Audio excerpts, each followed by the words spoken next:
Bonjour à tous. Donc quelques mots, je vais faire assez rapide. Moi, ce que j'en ai retenu, c'est la première partie, c'est vraiment sur les aspects du braconnage qu'on trouve essentiellement, effectivement, en Afrique.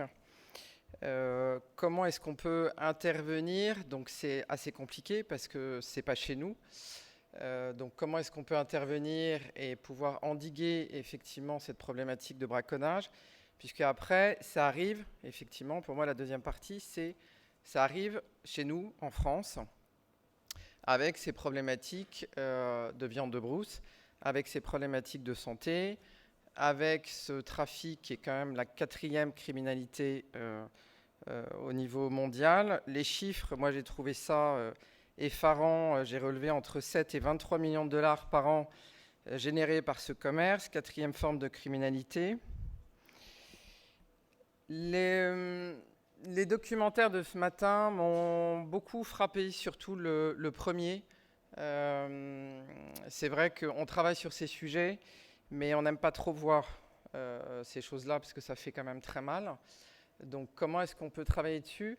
Et j'ai vraiment eu l'impression qu'on avait deux sujets différents. On a le sujet de ces défenses d'éléphants, des cornes de rhinocéros et cette viande de brousse. Pourquoi je vous parle de cette viande de brousse assez régulièrement? Parce que j'ai eu la chance de pouvoir travailler en Côte d'Ivoire sur ces sujets-là. Et à l'époque, on travaillait sur la loi au niveau de la chasse.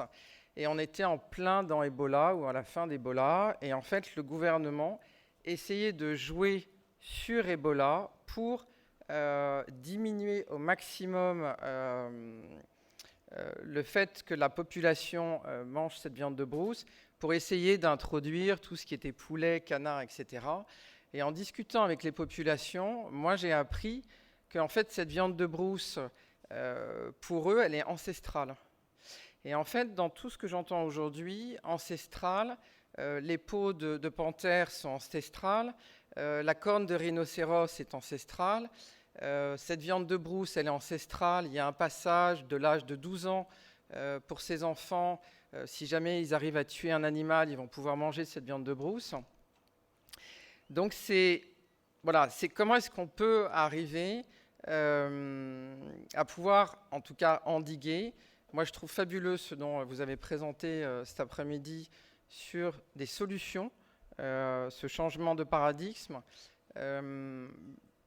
C'est assez phénoménal au Vietnam, comment est-ce qu'ils arrivent à changer ce comportement ancestral entre la corne de rhinocéros, qui pour eux est vraiment extrêmement importante, et en se disant, on peut arriver d'une autre manière à avoir autant de pouvoir, avoir autant de force et de courage pour être dans l'entrepreneuriat.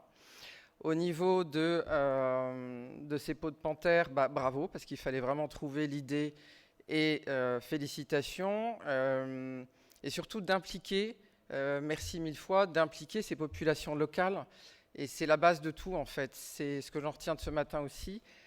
C'était un peu ce matin, c'était un peu cet après-midi.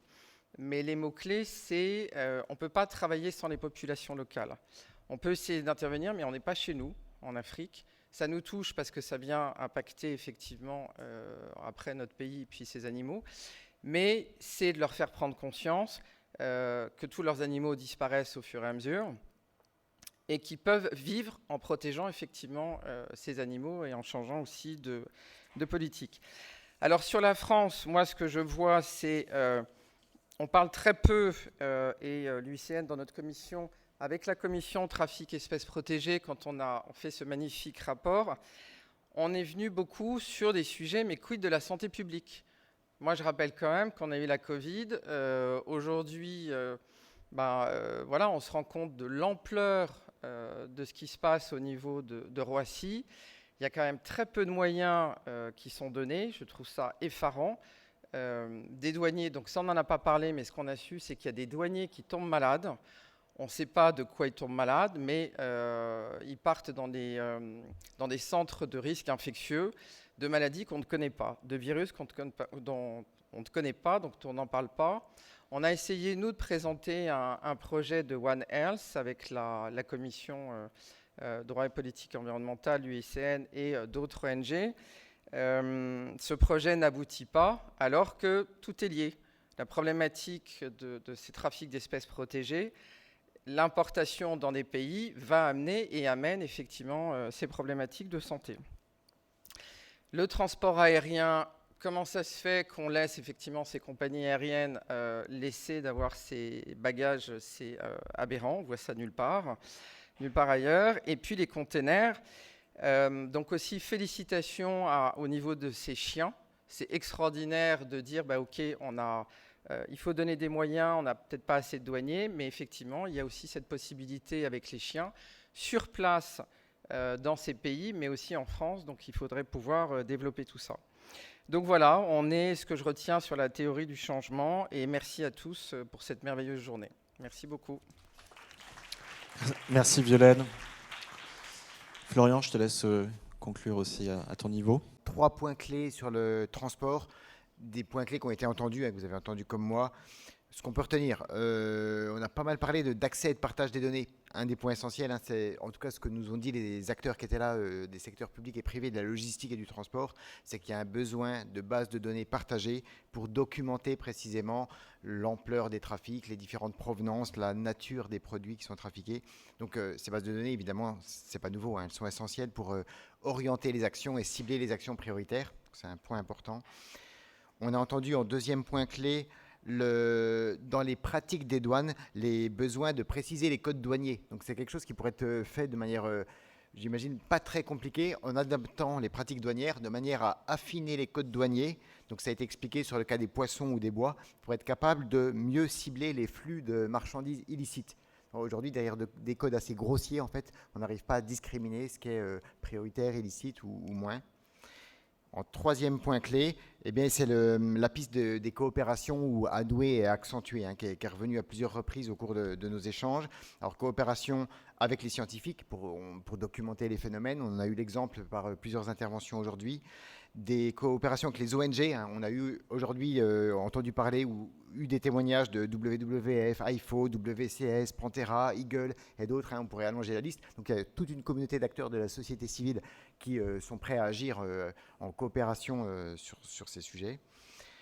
Et coopération entre les acteurs de la logistique et du transport, on en a parlé aussi, où il y a des possibilités de mutualisation ou d'échange de bonnes pratiques qui, on a compris, sont encore un peu timides, mais probablement accentuées de manière utile. Et puis, bien sûr, coopération avec les pouvoirs publics, donc en particulier les services des douanes, services de police et services de justice. Donc, il y a tout un travail de mise en lien, de mise en commun des pratiques et de mise en lien des acteurs pour accentuer les réponses qu'on apporte au trafic d'espèces sauvages sur le volet du transport. Voilà. Merci Florian. Et les derniers éléments de conclusion par Sébastien Pinchon, notre président du groupe de travail Pays en développement et biodiversité. Merci Nicolas. Alors je vais essayer de résumer juste après les intervenants ce qu'ils nous ont dit dans la dernière heure sur les consommateurs, ce qui n'est pas le plus facile. Je n'ai pas eu beaucoup de recul, donc je vais vous faire une petite liste de mots-clés qui m'ont semblé intéressants. Marché de consommateurs, cybercriminalité, concertation, coalition, partenariat, levier réglementaire, cadre légal ou pas légal, CITES, pas CITES, liste rouge, pas liste rouge, traçabilité. Il y a le lien culturel, traditionnel, spirituel, tout ça c'est extrêmement important. Pour moi ça représente finalement le lien que l'homme a à la nature, à certaines espèces évidemment. Changement de comportement, marketing, communication sociale, opposé ou pas à tout ce qui est sensibilisation. Et puis le niveau de vie qui finalement est un facteur clé pour les consommateurs, dans la manière dont on les catégorise. Alors, j'ai retenu 2 grandes solutions qui nous ont été partagées. Réduire la diffusion de l'offre pour la rendre moins accessible, avec en parallèle la sensibilisation des consommateurs et l'accroissement des capacités de répression vis-à-vis de ces mêmes consommateurs et évidemment, in fine, sur les trafics qui les alimentent. Et cibler aussi spécifiquement les communautés d'usagers des espèces pour adapter les messages, les vecteurs de communication ou solutions alternatives, comme l'a très bien fait Pantera, pour induire des changements de comportement. Alors j'ai essayé de réduire un peu, ça peut sembler très général, mais je pense que finalement ça résume assez bien tout ce qui nous a été dit dans la dernière heure. Et je me permets juste, pour accentuer un peu tout ce qui a été dit dans la journée, sur les dernières conclusions, voilà, j'aime bien essayer de prendre un peu de recul et je pense qu'aujourd'hui on a parlé du contexte, des solutions, de ce qu'on vit actuellement. On n'a pas beaucoup parlé prospective, de ce qui nous attend dans la décennie à venir. Face à l'effondrement, on peut presque parler, il y en a même certains qui parlent d'extermination de la biodiversité. Il est évident que le coût de la faune sauvage ne va faire que croître et que donc ce à quoi on fait face aujourd'hui, c'est sans commune mesure à ce à quoi nous ferons face dans 10 ans. Donc il est absolument indispensable et urgent d'agir. On n'a pas parlé changement climatique, également un facteur extrêmement important. On avait avec nous aujourd'hui ADP, CMA, qui sont quand même des facteurs d'émissions de gaz à effet de serre qui sont juste colossaux et qui contribuent énormément à travers nos modes de société au changement climatique et donc à l'extermination de la biodiversité. Donc avoir une approche plus holistique, intégrer le développement des communautés locales et puis comprendre les consommateurs et ce qui nous pousse à agir comme ça par rapport à la nature, ça me semble extrêmement indispensable pour répondre à tout ça. Voilà, je vous remercie.